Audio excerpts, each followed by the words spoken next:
네, 할렐루야. 네, 우리 좌합들 한번 인사하겠습니다. 오늘 또 주님이 잘해 주십니다. 또 주님이 잘해 주십니다. 예수님께서 이제 갈릴리로 가셨습니다. 가셨는데 44절 말씀에 이렇게 말씀하십니다. 친히 정언하시기를 선지자가 고향에서는 높임을 받지 못한다 하시고, 이 말씀은 구약에 여러 번 등장하는 말씀이죠. 예수님에게도 이제 등장하는 그런 말씀인데, 왜 그럴까요? 선지자가 고향에서 높임을 받지 못한다. 이 고향은 어렸을 때부터 자란 곳이잖아요. 그러니까 사람들이 너무 잘 알고 있는 겁니다. 어느 집의 자식이고, 또 뭐 어렸을 때 어떻게 자랐고, 어렸을 때 뭐 콧질질 하더니 지금 뭐 저렇게 이제 어른이 되어 가지고 뭐 선지자 한다고 하는 것이 받아들이기 힘들겠죠.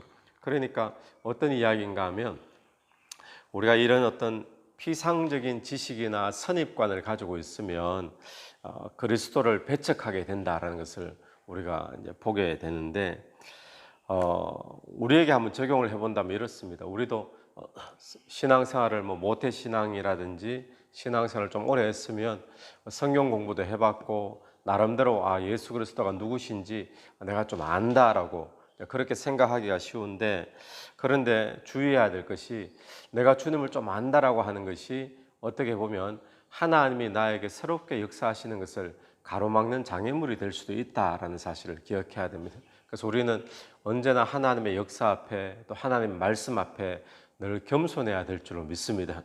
우리가 하나님을 알아봐야 얼마만큼 알겠습니까?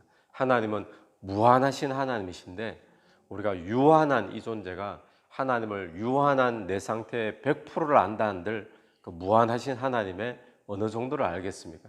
그러므로 우리가 하나님을 좀 안다, 이게 아니라 우리가 하나님을 알지만, 그러나 하나님의 역사는 날마다 우리에게 새로울 수도 있습니다. 그래서 늘 열려있고 주님 말씀과 역사 앞에 겸손한 마음이 중요한 줄을 믿습니다. 선입관을 가지고 있으면, 또 피상적으로 좀 안다 이렇게 되어지면 어쩌면 하나님의 나의 역사하는 것을 가로막을 수 있는 장애물도 될 수 있다는 사실을 기억했으면 좋겠습니다.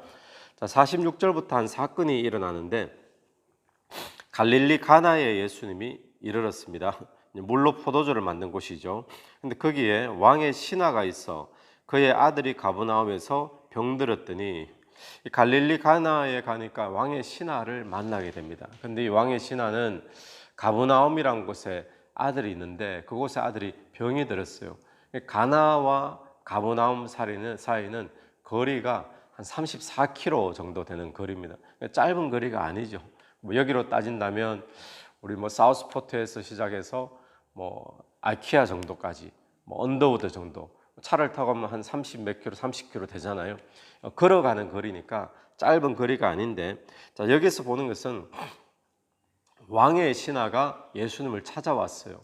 왕의 신하가 보통 같으면 목수 출신인 예수 그리스도 앞에 찾아올 일이 전혀 없겠죠. 거들떠 보지도 않을, 관심도 없는 그런 사람이 될 텐데, 그런데 주를 찾아왔다.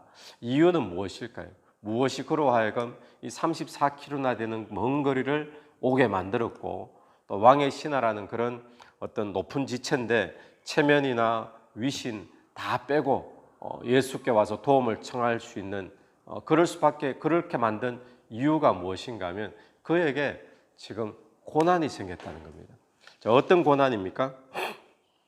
47절 보시면, 그가 예수께서 유대로부터 갈릴리로 오셨다는 것을 듣고 가서 청하되 내려오셔서 내 아들의 병을 고쳐주소서 하니 그가 거의 죽게 되었습니다. 지금 고난이 생겼는데 어떤 고난인가? 아들이 거의 죽게 생겼다라는 그런 고난입니다. 여러분, 고난이라는 것이 우리의 인생에 불편합니다. 또 고난을 좋아하는 사람 아무도 없습니다. 그런데 기억해야 될 것은, 이 고난이 우리로 하여금 예수께로 인도하는 큰 힘이 될 때가 있다는 사실을 기억해야 됩니다. 고난 가운데 고생만 시큰하고 끝나버리면 얼마나 그 고난이 믿겠습니까? 고난 정말 좋지 않은 거죠. 그런데 그 고난 끝에 예수 그리스도께로 이 고난이 나를 인도해 줬다. 예수 그리스도께도 우리 가족을 인도해 줘서 믿게 되었다. 그렇게 만드는 고난이 되어진다면, 그 고난은 고난 같지만 사실은 복인 줄로 믿습니다. 오늘 왕의 신하, 지체 높은 사람인데 또 그 먼 거리를 또 달려와서 목수인 청년인 예수님 앞에 도움을 청하게 만든 그것은 다름 아닌 고난이었다는 사실을 기억하면서 혹시 저와 여러분의 삶에 어떤 고난이 있다면 그 고난 속에 주님께 나가는 그런 복된 고난이 되어지기를 간절히 원합니다. 백부장도 마찬가지였죠. 예전에 백부장을 보면 종이 병이 들었는데 로마의 백부장 그 장교 출신이 예수님을 찾아가서 우리 종을 좀 고쳐달라. 회당장 야이로도 마찬가지죠. 자기 딸이 병들었는데 죽게 생겼을 때 회당장이 또 예수님께 나아가서 고쳐달라. 다 이제 마찬가지 이야기죠. 그러니까 우리에게 어떤 고난이 있는가, 고난이 있다면 죽게 나가는 것, 그것이 우리에게 복인 줄로 믿습니다. 예수님이 이 왕의 신하의 요청을 들어주시기에 앞서서 모인 사람들에게 말씀을 하십니다. 그게 48절 말씀입니다. 모인 사람들에게 말씀하시는데 예수께서 이르시되 너희는 표적과 기사를 보지 못하면 도무지 믿지 아니하리라. 여기서 보면 예수님이 기대하시는 믿음은 어떤 것이죠? 예수님이 원하시는 믿음은 어떤 모양의 믿음입니까? 예수님이 원하시는 믿음은 표적을 보고 믿는 믿음도 좋은 거지만 그렇게 믿음을 갖는 거 중요하죠. 그런데 그것보다 주님이 더 기대하시는 믿음은 뭔가 하면 표적이 없더라도 말씀만으로도 예수님을 믿는 거, 믿음을 가지는 거, 그걸 주님께서는 원하시고 기대하신다는 거예요. 말씀만 듣고도 믿는 믿음이 있다면 칭찬받을 만한 믿음인 줄로 믿습니다. 오늘 또 우리 마음 가운데 보면 표적이 있다면, 이런 어떤 기적이 나에게 일어난다면 예수 믿기 얼마나 좋을까, 그렇게 믿음 가지는 사람들도 많죠. 그런데 그런 거 부러워할 것이 아니라 진짜 우리가 붙잡아야 될 믿음은 주님이 기대하시고 원하시는 것은 표적이 없더라도 말씀만으로 가질 수 있는 믿음. 오늘 이 믿음을 사모하게 되길 바랍니다. 그런데 이 왕의 신하가 예수님에게 원하시는 모습이 있었어요. 그 원하시는 모습은 오셔서 자기 아들에게 가달라는 거죠. 그래서 49절 보십시오. 신하가 이르되 주여 내 아이가 죽기 전에 내려오소서. 또 아까 전에 읽었던 47절 위에도 보면 중간에 가서 청하되 내려오셔서 내 아들의 병을 고쳐주소서. 그러니까 주님이 직접 내려오셔가지고 아이 병을 만지시고 한번 보시고 안수를 하시든지 고쳐달라는 거죠. 마치 의원이 환자를 꼭 봐야 되는 것처럼 그걸 지금 왕의 신하가 요구를 하고 있는데, 근데 주님은 그 방식이 아니었어요. 주님이 하고자 하시는 방식은 어떤 방식입니까? 안 내려가시는 겁니다. 50절 예수께서 이르시되 가라 내 아들이 살아있다 하시니 그 사람이 예수께서 하신 뭘 믿고 그러죠? 예, 말씀을 믿고 가니라. 가라 내 아들이 살아있다. 그 사람이 그 말씀을 믿고 가니라. 주님이 하시는 이 문제에서 하시는 주님의 역사의 방식은 뭐였는가 하면 그냥 가라라는 것이에요. 그냥 가라. 근데 이 왕의 신하가 원하는 모습은 어떤 모습이었죠? 내려오소서라는 것이었죠. 서로 달랐어요. 그죠? 여기서 주님께서 바로 앞에 그런 말씀하셨잖아요. 원하시는, 기대하시는 믿음이 뭔가? 말씀만 믿고 가는 믿음. 그러면 좋을 텐데, 칭찬받을 믿음일 텐데, 그렇게 이제 말씀을 하신 거죠. 그러고는 주님께서 말씀만 하셨어요. 그런데 이 신하가 말씀만 믿고 가는 거예요. 오늘 저와 여러분에게 어떤 표적이 보이지 않아도 주의 말씀만 믿고 순종하는 그런 믿음이 있게 되길 간절히 바랍니다. 여기서 우리가 두 가지를 보는데, 첫 번째는 뭔가 하면 내가 원하는 주님이 역사해 줬으면 좋겠다라는 내가 원하는 방식하고 하나님이 하고자 하시는 방식하고 이게 맞으면 참 좋을 텐데 때로는 안 맞을 때가 있죠. 나는 주님이 내려오셔서 좀 환자를 직접 한번 확인해 보시고 이러면 좋을 텐데 주님께서는 그런 것 없이 그냥 가라라고 말씀하실 때가 있잖아요.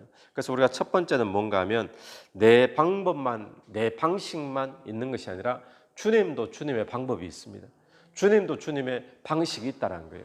그럴 때에 우리가 내 방식을 고집하면 어떻게 될까요? 그래도 내려오소서 계속 이러면 주의 역사를 볼 수가 없겠죠. 주님도 방법이 있고 주님도 뜻이 있고 주님도 의지가 있는데 내 방식만 고집하는 자가 아니라 주님 뜻대로 되기를 원하는 그런 마음이 우리에게 먼저 있어야 될 줄로 믿습니다. 두 번째는 뭔가 하면 내가 이해되지 않아도 가라. 아니 환자도 안 보고 무슨 병인지도 모르고 그냥 가라 그러면 이게 됩니까? 이해가 안 되잖아요. 이해가 안 돼도 말씀만 믿고 순종하는 거. 예, 그럴 때 하나님의 역사가 일어나게 되는 줄로 믿습니다. 왜 그렇습니까? 하나님의 말씀이 능력이기 때문에 그런 거죠. 하나님의 말씀이 능력. 그래서 오늘 또 우리에게 이해되지 못해도 내가 이거 순종할 만한 그런 상황이 아닐지라도 하나님의 말씀이 능력인 줄을 믿고 말씀만 믿고 나아가는 그런 순종하는 그런 저와 여러분 되기를 축원합니다. 정리를 하면 이런 거죠. 이 죽을 병에 걸린 아들, 이 고난이었습니다. 근데 이 고난이 왕의 신하로 하여금 자기 체면도 버리고 지위도 버리고 예수를 찾아오게 만들었다라는 거예요. 고난이 우리에게 복이 되는 고난 되기를 축원합니다. 예수님을 찾아왔는데 예수님 말씀대로 하려고 하니까 이해가 안 되죠. 그럼에도 불구하고 말씀을 그대로 믿습니다. 그런 말씀대로 순종했습니다. 그랬더니 어떤 일이 벌어집니까? 아들이 낳았어요. 근데 아들이 낳은 것뿐만 아니라 53절 한번 보십시오. 53절. 그의 아버지가 예수께서 내 아들이 살아있다 말씀하신 그때인 줄 알고 자기와 그 온 집안이 다 믿으니라. 아들만 낳은 것이 아니라 자기와 온 집안이 다 예수 믿게 되는 구원의 역사가 그때 일어나게 된 줄로 믿습니다. 그래서 오늘 저와 여러분 중요한 것 고난이 중요하다. 고난을 어떻게 받아들일 것인가? 예수 앞에 나가는 고난, 예수 앞에 나가는 질병, 예수 앞에 나아가는 그런 어려움, 그것은 어려움이 아니라 그것은 복인 줄로 믿습니다. 그런데 그 복에서 말씀만 믿는 믿음을 가지고 순종하면 온 집안이 구원받게 되는 그런 복으로 연결될 줄로 믿습니다. 같이 기도드리겠습니다. 하나님 아버지 은혜를 감사합니다. 오늘 또 우리의 인생에 고난이 있을 때 예수 앞에 나가는 고난 되게 도와주옵소서. 사업 가운데 또 가정 가운데 내 인생 가운데 고난과 어려움이 있다면 주님을 찾아가는 그런 고난 되기를 간절히 원합니다. 주께 나아가서 주님 우리가 원하는 것은 주님이 원하는 것은 말씀만으로 믿는 믿음을 원하시는 줄로 믿사오니 주의 말씀대로 되는 줄로 오늘 또 믿게 도와주시고 또 그 믿음대로 순종하게 도와주셔서 문제 가운데 또 온 가족이 구원받는 역사를 우리도 경험할 수 있도록 인도해 주옵소서. 이 새벽에도 기도드리며 나갈 때에 기도 속에 성령께서 역사하시기를 간절히 원하오며 살아계신 예수님 이름으로 기도드립니다. 아멘. 오늘도 예수 이름으로 승리하시는 하루 되길 바랍니다.